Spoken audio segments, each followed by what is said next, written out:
right, today on the Soundiron Podcast, we are going to talk about David Wise. We're going to talk about Hopkin weighted strings, Rainsong, and 10 home studio mistakes every producer makes. Craig, are you ready? Let's do it, man. The first thing I want to talk about is Hopkin weighted strings. So we did Hopkin Instrumentarium of lamellophones over the past few years, and we have just released weighted strings. This is a set of two amazing custom creations. We've got the weighted lyre and the weighted zither. And Bart Hopkin is an eccentric scientist. I like to call him a music scientist. He's written books that I've read, and it's all about just making handmade, crazy instruments. And the way that these work is you take little fishing weights, like little lead weights, metal weights, and you place them on the strings in specific spots, and that will change the overtone relationships. So on the lyre, he has these weights placed perfectly to get an octave. So you have something ringing an octave above. But on the zither, he just kind of placed them randomly. So you have these crazy, wild, inharmonic tones. And the moral of the story is you get to create unusual and beautiful sounds that the way that I like to describe Hopkin instruments are they sound like something you might have heard before, but twisted. I agree with that statement. So Hopkin weighted strings is made for the full Kontakt 6.2.2, and the lyre has 17 main strings, and the zither has 34 strings. And we also created a bunch of ambient pads and drones from the source content. So it's basically the full package. You've got some crazy stringed instruments and ambiences, and all you really need to add is some percussion, and you got a full track. Yeah, I really like this one. Yeah, the lamellophones one is definitely a big assortment of different types of lamellophones and different ways of approaching that instrument, I guess. But this one's really cool. Like, especially like in the walkthrough, I was showing how when you extend the range and you play like with the lyre all the way up, like high on the keyboard, like it almost has this kind of like glockenspiel, like celeste kind of sound. Yeah, I think I named one of the presets Glockenspiel or something like that. I completely agree. Like glockenspiely or something. Yeah. And yeah, because I like sometimes reaching for instruments that sound like something else, but it's not that, especially if you're trying to get a little bit creative with the track and not always reaching for that specific instrument. I always like being able to supplement in something that sounds like it, but it's not. So it might make people be like, oh, like, what is that? Or intrigue the listener a little bit. You got to pique the ear. Yeah. And then the next thing that we have that just came out is the new updated Rainsong. Craig, tell us about that. So Rainsong is a free library. A lot of you downloaded it, which was awesome. And when we did that Rainsong competition, there's a lot of really cool demos with it too. But this time, now it's for the Kontakt 7 player, and so you can have it in your nice library tab. Yep. We also got some wavetables in there. So if you've downloaded the Desk Bell K7 freebie, then it'll look fairly similar to you. But yeah, it's really cool to now be able to have this in the Kontakt Player, and it's free. You can get this and Desk Bell, make some music with it. Yeah, and I just did a video on using Rainsong and emotional piano together. They make a great combo. So I just used some rain loops, so you just hear like nice rain in the jungle with some birds chirping and some thunderstorms. Then we have rain one shots, and that is where rain droplets drop on like a bucket, like a steel bucket or a window pane, and we turn that into percussion. So we're using that for percussion. And then the library comes with 58 ambient pads in it, which is quite the assortment. And so I have rain drums, rain ambiences, and emotional piano together, and just kind of sketching out a quick idea. That is the total video. So Rainsong is made for the free Kontakt 7 player. There's no excuse not to get it. You should go grab that in Desk Bell immediately. Yeah, if you haven't gotten the Kontakt 7 player yet and you've been looking for a reason, this is it. Bingo. So the next thing that I saw this week that I thought was interesting and wanted to tell you about is something called text to sample. And this generates unlimited free samples with AI. So Text to Sample is a free VST3 plugin that puts an AI-powered sample generator inside your DAW. It's from SampleLab, Text to Sample, and it uses Meta's state-of-the-art open source AI music generator. And I watched a little video of this, but basically you just tell it to generate based on your prompt. So the text prompt in this case in the video was trap beat with drum fill, and then it will generate the audio. You can continue the audio by like dragging and dropping your own files in or the file that it just generated, but it's very, very short clips most of the time, like less than 5 seconds. And it's an interesting way to make some music and like hear sounds that you might not otherwise.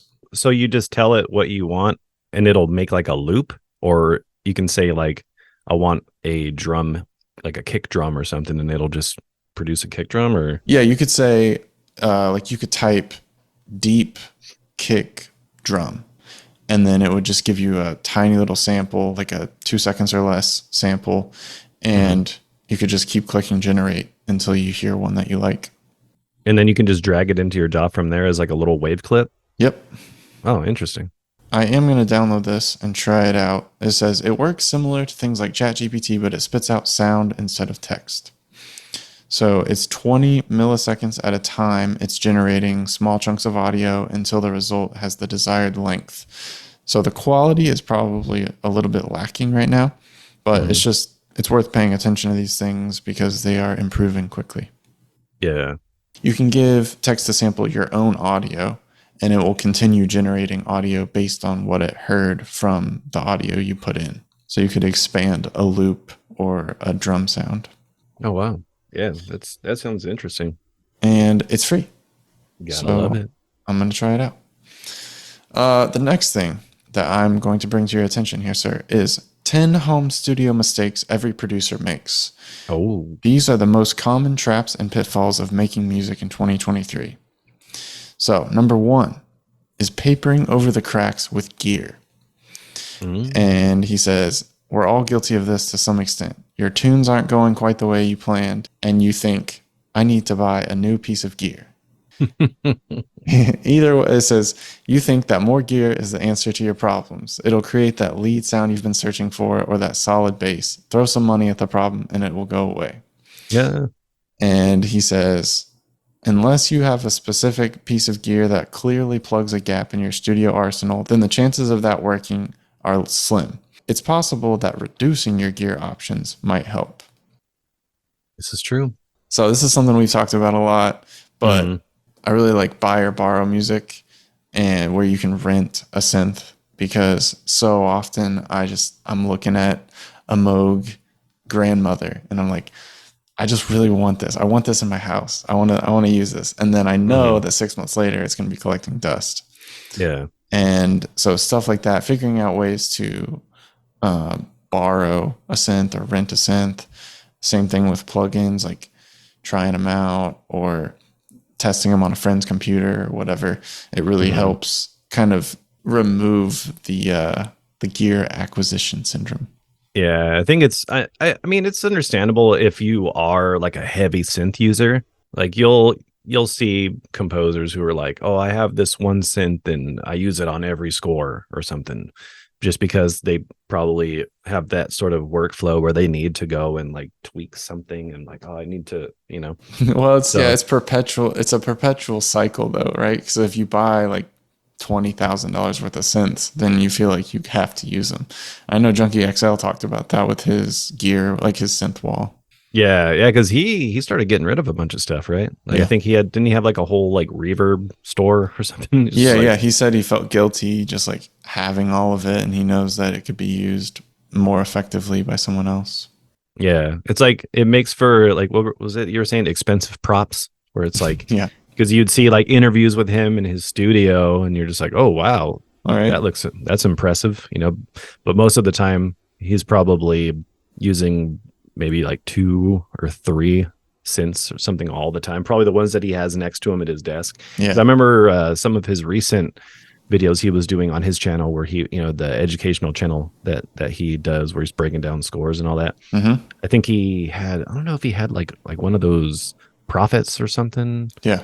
But I think he only had a couple, and a lot of it's probably just in the DAW or Right. miking instruments and stuff. So I mean, I think it's easy to go a little hoarder with it at first, and this is something that I even think about because basically all my stuff is in this room for the most part, and that's why I end up like tweaking stuff and moving stuff around because it's easy for things to get out of control. Yeah. Crowded. Yeah, so it's one of those things. More than likely, you haven't fully explored everything that you own, whether it's plugins or different VSTs or actual gear.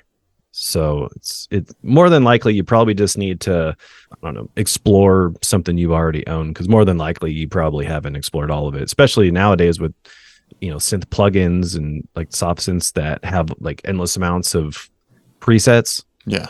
And more than likely, you probably just scroll through something and find something that will probably generate some ideas instead of, I feel like it's easier to explore stuff you already have than it is to scroll looking for stuff on Sweetwater or whatever. Right. And that's the next one, is not realizing your gear's potential. It says, we don't need no education, right? Oh, yes, we do. Another mistake is not learning how the gear you do own actually works inside and out. The chances are you haven't studied your gear manuals from cover to cover.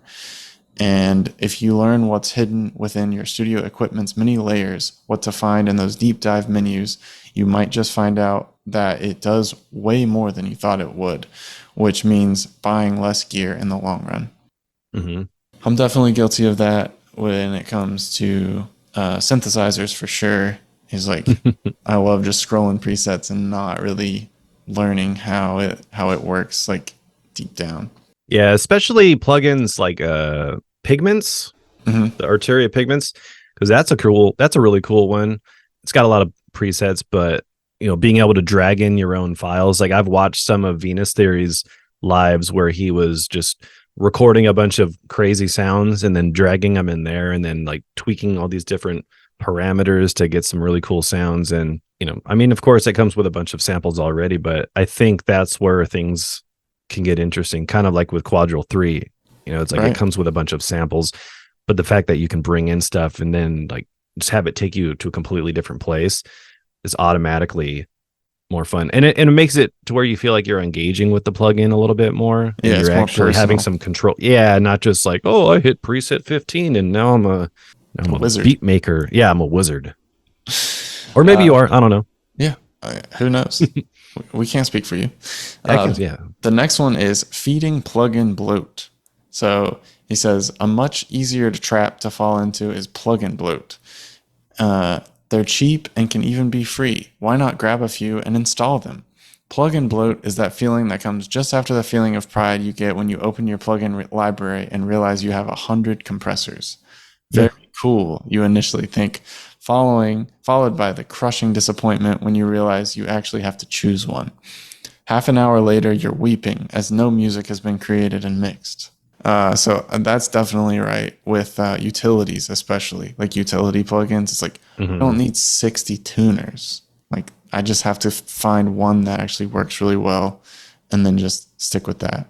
Yeah. And most of the time you probably have one go-to, at least maybe two. Cause sometimes people, even though they're plugins, like, oh, I really like this compressor. It does something like to the top end or whatever, or it has this certain effect on the low end or some aspect of the sound.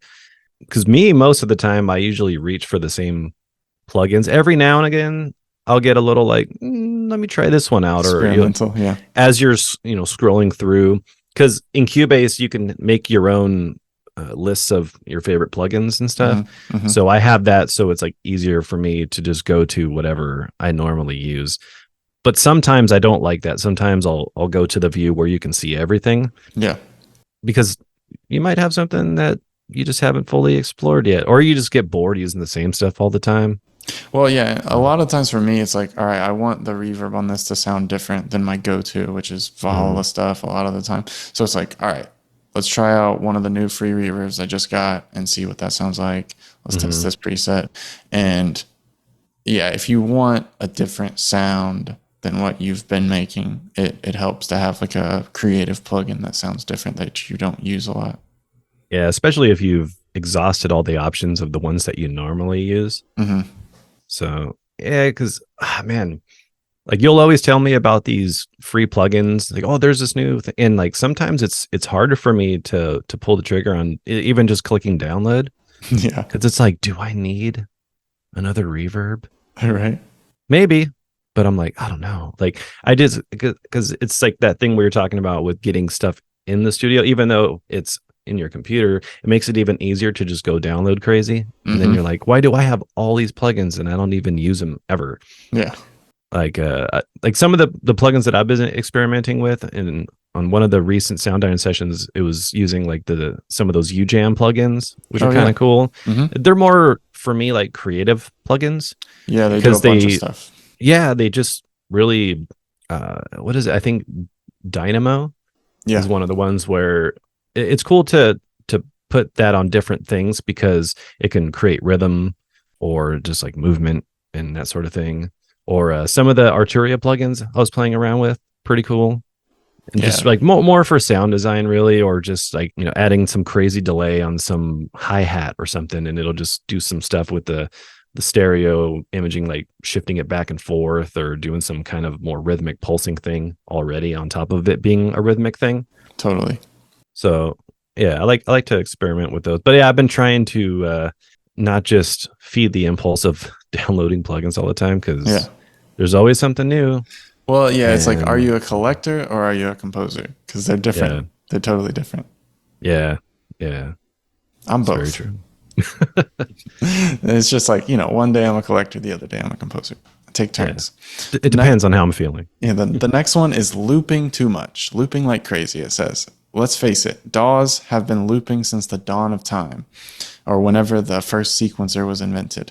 That's pretty much what they're designed to do, create a 4, 8, or 16 bar loop. And the reason that this is important to break out of is it sounds like a loop. So he says, only once you break the loop will you fully realize a song's potential. So don't stay loopy and break that left and right pointer wall as soon as you can. Yeah, I think it's easy to get into loop mode, especially because I think when you're just, let's say you program in some percussion and then you trim off the front and beginning, or not the front and the end, and then you're just like, oh, let me just control D, just duplicate that. You're like, oh wow, like look how far I've gotten in this thing. Yeah, I just made a 10-hour song. Yeah, I just looped this one part over and over, and then I threw some ambience on top of it or something. Yeah, one of the things I always try to think about when it comes to that, and not getting to just making one part just go forever, is thinking about it from a production music standpoint. Yeah, where you have, having it always change maybe 4 to 8 bars, either adding in a new element or taking an element out, and then being able to kind of see from there, oh, okay, I think I want to like have this song go in this direction now, or even like not just wanting to key change, like just take everything and then just like, all right, I'm going to change the keys now. Just take everything and just shift it up a minor third or something. And then you're like, oh, now it sounds like a whole new thing, which that's a cool thing to do when it calls for it. But yeah, I think a good way of that is just, even if you are looping stuff, let's say you have like a 1.5-minute track and you do have a rhythmic part that goes on for, I don't know, 45 seconds.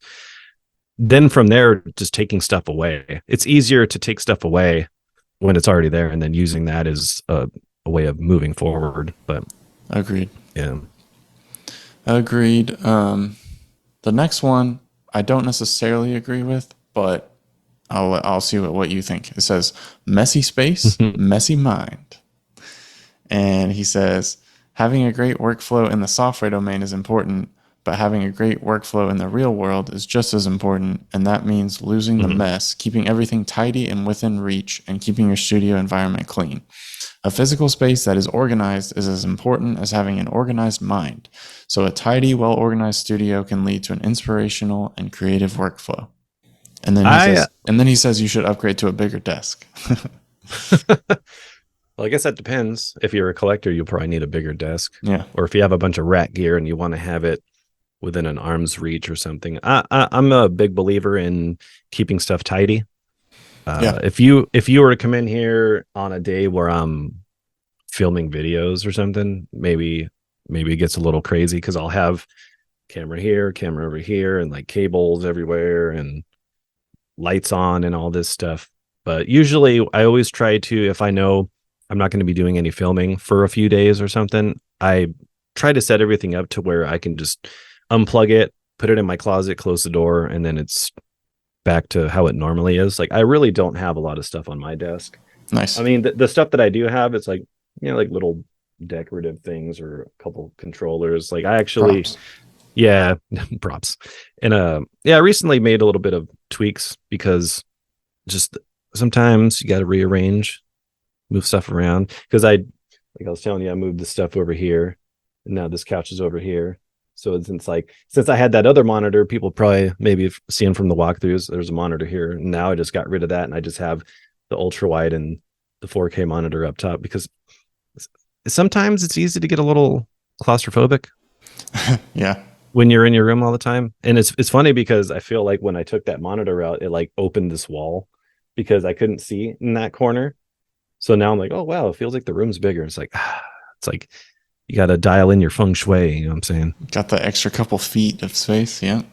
Yeah. And I feel like I can breathe again. Right now I have pumpkin seeds on my desk. Big, nasty. Big, simply salted. Dude, you don't like pumpkin seed? No, I've never gotten into pumpkin seeds. I feel like I just end up like I don't like the trying to break it open just to get to the thing. Oh, I don't break them open. Oh, you just eat the whole thing? Yeah. Oh wow. They're good protein. I mean, as a vegan, I would expect that you love them. I don't mess with those at all. Have you had pepitas? Pepitas? They're the pre-shelled pumpkin seeds. Oh, they're like more rounder. No, I'll send you a picture. They're just like the inside kernel. They're green. I probably have never ate that. Dude, you'd probably really like it. Don't be trying to get me to buy snacks, all right? The last thing I need is more snacks. Dude, what are you talking about? It's good protein. Pumpkin seeds, true. Very healthy. Just get a handful of them. Boom. I do like cashews or peanuts. Love them. That's my jam. That's your jam. Okay, the last one I'll read out of this is not finishing tracks. And he says, DAWs make it easy to start an idea, but you have to finish the idea. And many of us are guilty of starting a tune, making 30 seconds of something, and then never coming back to it. And I think that's what separates a lot of producers is the ones who actually are able to hit publish consistently. Yeah. I just listened to Smartless with Steven Soderbergh, and he has had like a 35-year career, and he's made like 35 movies. Like he's basically done a movie a year his whole career, which is just absurd when you think about it. That is a master shipper right there. And he talks about how it's a numbers game, like everything. And he's like, yeah, did I know that Ocean's 11 was going to be a banger? No. But it was one of my 35 movies that I made, and people really liked it. Yeah, it's like you do a movie a year, even if not all of them are bangers. One of them's bound to take off, do something. Yeah, because it's just like that other thing when it comes to creating music. Not everything's gonna be gold. Like I always think of this quote from Michael Ackerfeld from Opeth, and he was like, "Most of the time, everything I write is crap." But he's just like, I have to keep writing until I find the gold kind of thing. Yeah. And that's just kind of how it is. You just have to kind of like I'm actually rereading this book again, the War of Art. Yep. And it's the same thing, I sit down, all right, now I'm going to work on this, even if it's not that great, I at least can feel good knowing that I put in the work to do it, sort of thing. Mm-hmm. And that definitely goes for any sort of creative, whether it's like doing art or music or writing that screenplay or whatever. It's one of those things that you just kind of have to do it and go through the motions. It's like practicing your instrument. If you don't practice a lot, and I'm kind of guilty of this too when it comes to guitar, because a lot of times my day-to-day doesn't involve guitar. Yeah. Or if I'm not preparing for a show, it's kind of hard for me to get into that. Oh, it's time to practice guitar now, because it's like very like what I'm practicing has to be for something, So it's Yep. or it's almost like you have to rethink, like, do I just practice because I enjoy practicing, or am I working on something? So it's kind of hard, especially with all the different things you can do in a day. Yeah. So it's one of those things I have to like really prioritize. Like, okay, this is what I'm doing every day, or have some kind of schedule or something. But if you're not playing, you're probably not in that creative zone. So sometimes you just kind of have to force yourself, I think. If you're not first, you're last. Wow. You just blew my mind right now, man. I just Ricky Bobbied you. That's what I did. Don't do that. Okay. So the next thing I want to tell you about is David Wise. Did you play Donkey Kong Country as a kid? I was playing Donkey Kong like a week ago. You serious? Yeah, actually was, because we have the Nintendo and the Super Nintendo classic consoles. Yeah.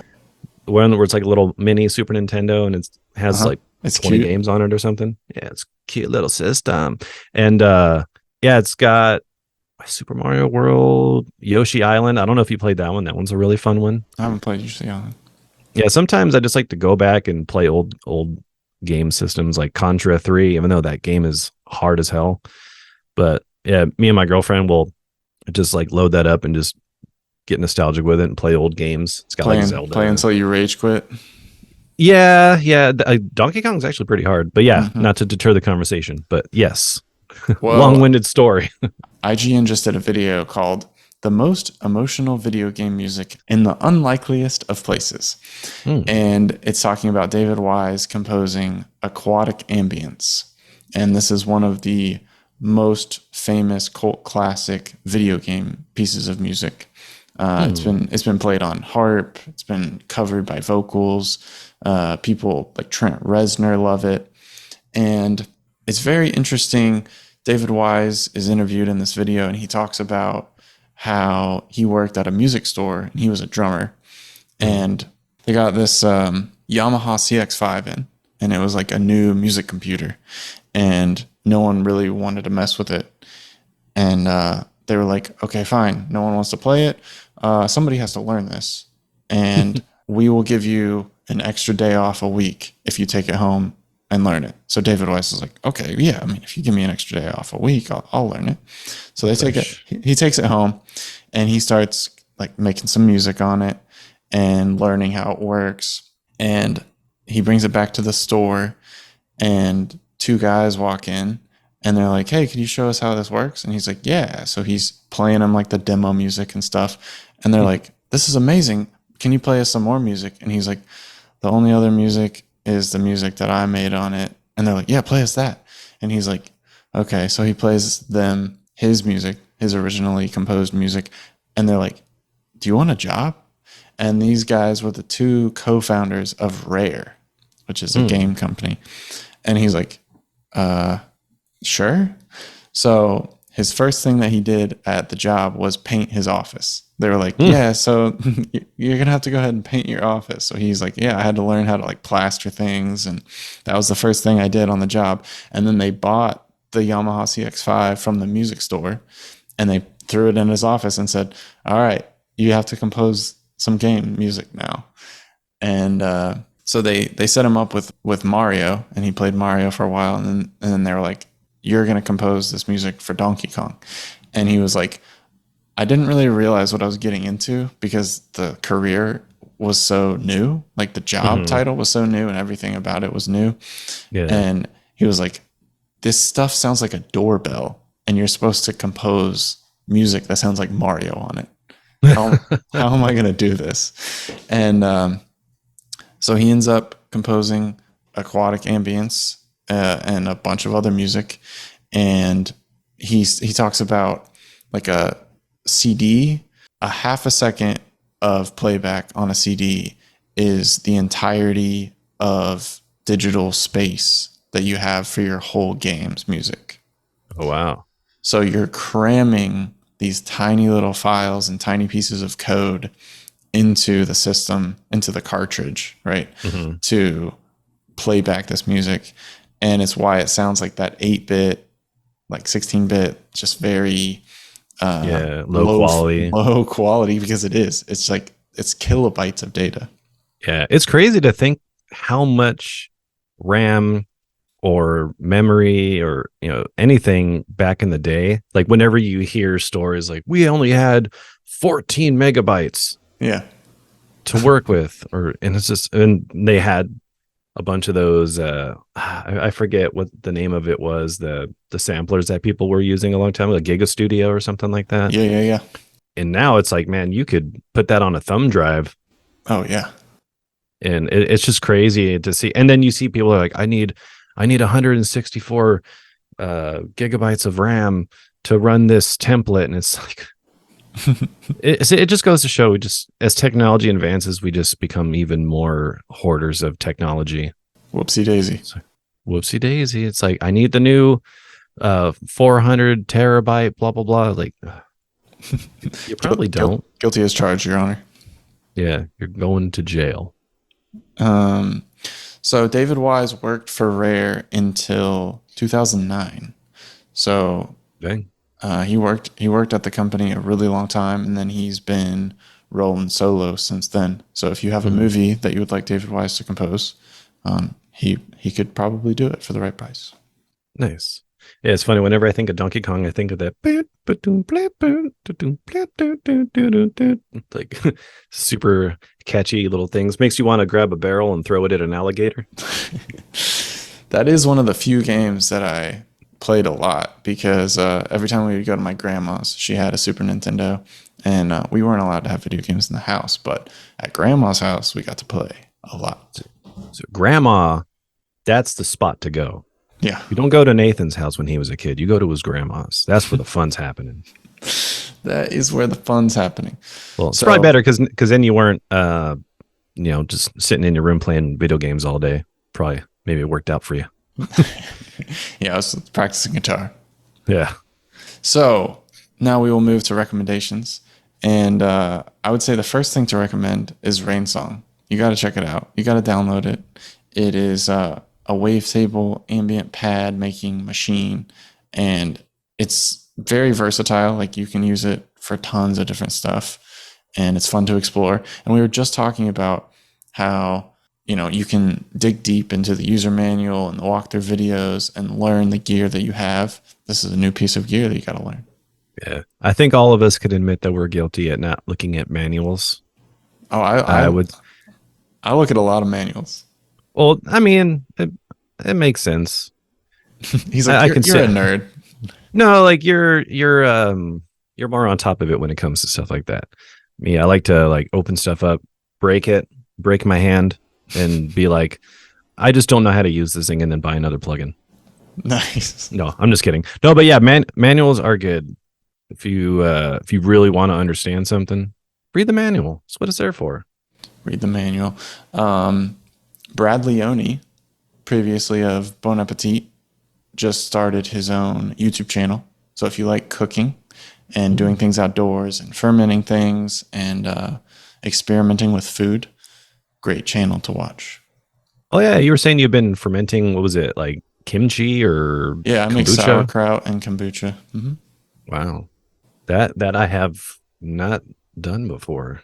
I have been wanting to start learning how to make my own salsa. Oh yeah, you should do that. It's really easy. Yeah. Roast some habaneros and just set my head on fire. Oh. Or maybe not that far. That I can tolerate some heat, but not extraordinary heat. We grew ghost habanero hybrids last year, and it was unbearably hot. We had to throw some of them away because it was painful. You ever get down with any Carolina Reapers? No. You're like, no, I literally don't want my eyes to burst out into fire. I know my limits. Yeah, I heard looking at those things will make your eyes bleed. So I don't know. I believe it. I bet if you were to just put it underneath your nose, it would probably just singe your nose hairs. Whew. But on the topic of recommendations, I would like to take it into the TV series realm. I wouldn't say I've been watching it. I did finish it. The new Twisted Metal series, really cool. Yeah, it's really good. I mean, do you remember the video game Twisted Metal back in the day? No. Might have been a little. I don't know how violent of video games you played, but yeah, you're basically just like crazy car battle, just violent. And but so it's like a action car game. Yeah, I mean it's been a while since I played, but it was kind of like, I don't know if you ever played Destruction Derby. That was a fun game. That was on for PlayStation back in the day too. But yeah, the series, it's kind of a good balance of comedy and drama and action. It's really entertaining. Yeah, because I wasn't sure, like, what are they going to make a series about Twisted Metal? Because I just remembered it was just cars that just try to murder each other. Okay. Or the drivers, obviously the cars aren't driving themselves.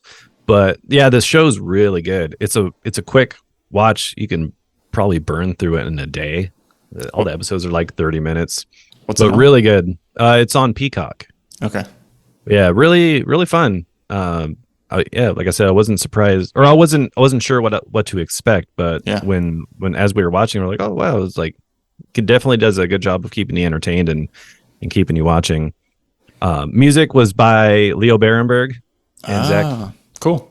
And yeah, the composer duo did Cobra Kai and that new Weird Al movie. So fun soundtrack and fun show, and yeah, I would recommend watching that for sure.